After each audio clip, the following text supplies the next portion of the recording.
Welcome to the Strategic Cybersecurity channel brought to you by NKFP. If you are new here, thanks for turning in. We are glad to have you. We continue our series of related to the SWOT analysis of being a CISO in Africa in these current years. Yesterday, we focus on the strength of being a CISO in Africa.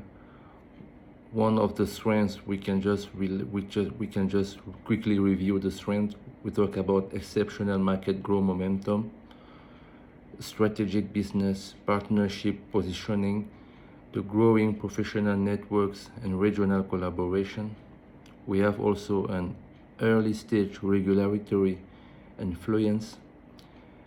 We talk about the diverse multi-sector experience for CISO, and we also conclude by talking about workforce development leadership. Today, we are going to focus on the weaknesses. The first weaknesses that we can mention, we have a critical skill gap and talent shortage. So African CISOs face severe challenges in building qualified cybersecurity teams due to global talent shortage that affect emerging markets.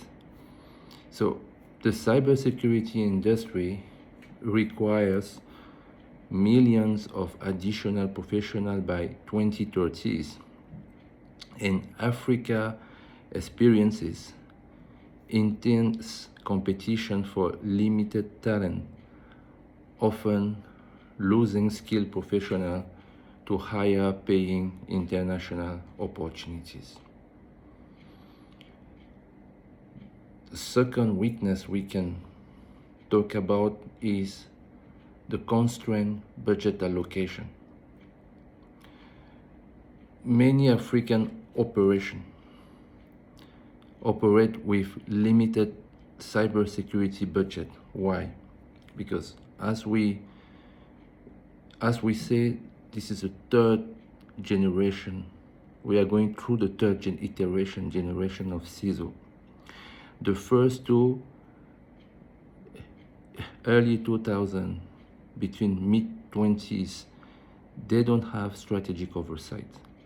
So they didn't secure enough money for cybersecurity budget. Why? Because their initiative were not neither aligned with the strategic goal of the organization, or they don't have strategic direction for the first generation of CISO.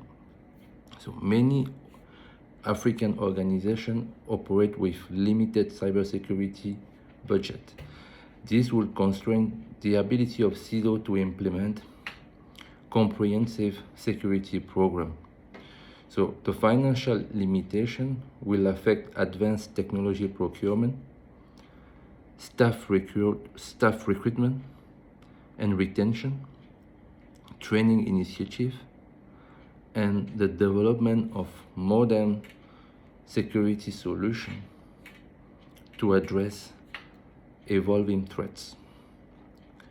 The third weakness that we have an infrastructure and connectivity challenge. Inconsistent telecommunication infrastructure, unreliable power supply, limited internet connectivity across many African regions create fundamental security vulnerabilities and operational challenges. Therefore, CISO must design security architectures that account for this infrastructure limitation while maintaining effective protection. Let's recap up to now.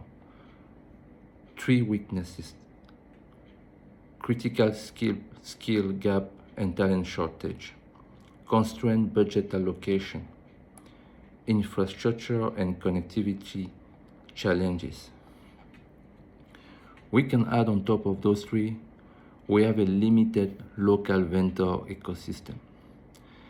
The cybersecurity vendor landscape in Africa remains underdeveloped compared to established markets like in the US or Asia or Europe, resulting in limited technical support, higher cost for international solution, and extended implementation timelines.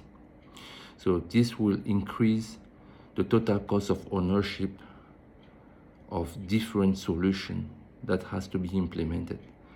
So this constraint affects solution selection. There will not be flexibility and ongoing operational support capabilities. We also have the complex multi-jurisdictional compliance.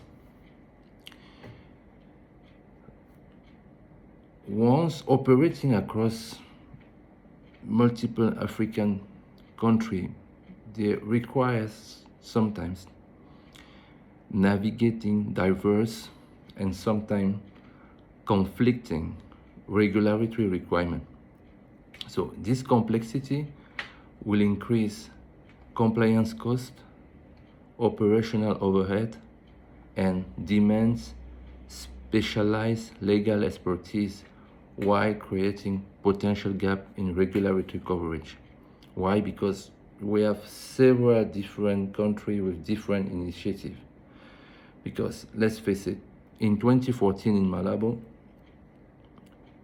there was the EU draft a common cybersecurity law for countries in Africa, but many countries didn't ratify that 2014 proposal, and that is the reason why you can have the complex multi-jurisdictional compliance could be viewed as a weakness while operating as a CISO in Africa. The final one will be the incident response capability gaps. Many countries in Africa, they lack mature CERTs. So CERT is Computer Emergency Response Team, or National Cybersecurity Coordination Centers. This will limit the support to CISO during major security incidents. So this forces your organization to develop comprehensive incident response capability independently. So in many countries, you don't have mature certs. You lack cooperation in terms of cert between private and public sector, etc. So let's recap on some of the weaknesses of operating as a CISO in Africa. You can have an incident response gap capabilities. We'll talk about the limited local vendor ecosystem, the complex multi-jurisdictional compliance, infrastructure and connectivity challenge. We have constrained budget allocation, critical skills and gap, and talent shortage. In the future video, we are going to dive into the opportunities to be a CISOs in the African continent. Thank you.